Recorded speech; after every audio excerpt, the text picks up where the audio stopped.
Hey, my name's John. My name's John. I like to drink and do dope whenever I'm not happy, guys. Y'all know what, man? I'm glad we saw what we just saw because my friend here can't make it through a meeting without a drink, and we all need to see that. I'm not here to talk about other people, but we all need to see that. How bad it can get. If I'm not here, I don't get to see that. Alcohol and drugs do so much for me. I don't care what they do to me once I start, folks. I don't care who's in the way, who I take from. I just don't care. And I'll start beating myself up. And you know what I do when I start beating myself? I should hire somebody else because they know when to stop. And I sit around in my house and I isolate alone with nobody. Because there ain't nobody there, right? God's been there the whole time. The whole time. And you know, I came back in here 37 times. God's got 37 newcomer ships with the worst story every time, lost more every time got more hurt. This man to my left can attest. I was homeless when he met me and now I live in Lakeway. In a very nice spot, making a lot of money. God took care of me. I just had to come here. You know, in 24, it said we're unable at certain times to bring into our consciousness the shit that already happened. From a week or a month ago. And you know what I found God? I found God right there.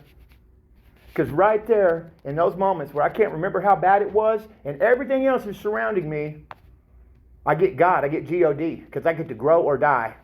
Right there. It's in that little specific moment where I forget, man. And because the bar looks good, the girls look good, the Budweiser commercials say drink responsibly, and everything looks good out there, and all that shit's talking to me all day, every day. And it's talking me out of life one more time. One more time. And it's never going to go away, guys. Neither is God.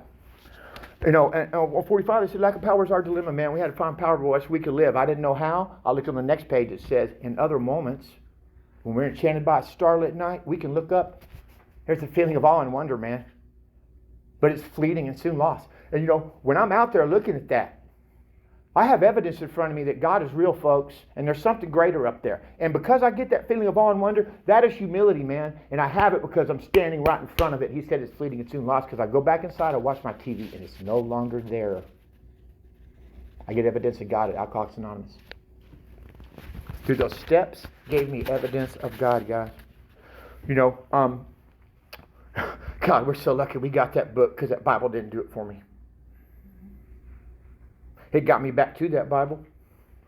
You know, when I couldn't ponder who made the sun come up, I had to go out and start helping people when I didn't have anything directly. And until I did ponder who made the sun come up every day, I kept saying every day, who there's the sun in the sky, who put that there? It was not me. Until I started realizing that God's up there, guys. And, you know, and this program for me is just about being happy now. And staying sober is the pot of gold at the beginning of the rainbow, not the end, man. Because when I get pay dirt and find God and can tell other people about it, that's when it's good. The end of the rainbow, when I've got all the way through. You know, God can't be my invisible superpower I'm going to run to 30 seconds before I die anymore, man. That little Sunday morning box at church I kept opening up, it's got to stay open full time. Full time. I cannot take God out of any area of my life anymore, guys. It's just not worth it, man, because my alternative is to turn to the ways of the world. And there's a lot of drugs, alcohol, a lot of bad things going on out here that will please my flesh and make me feel better without God. And not one of them has worked, and I've tried them all. Only God worked for me, and He showed up, guys, and I'm going to end with this. When I was 20 years old, I had a very powerful dream, and I almost had a head-on car wreck one night, and I woke up the next morning, and all I heard was these words echoing in my head, 22 is a miracle, and it stuck in my heart. It stuck in my heart. At age 32, I was strung out on meth, bad. And I had 2 weeks sober, and I didn't know God.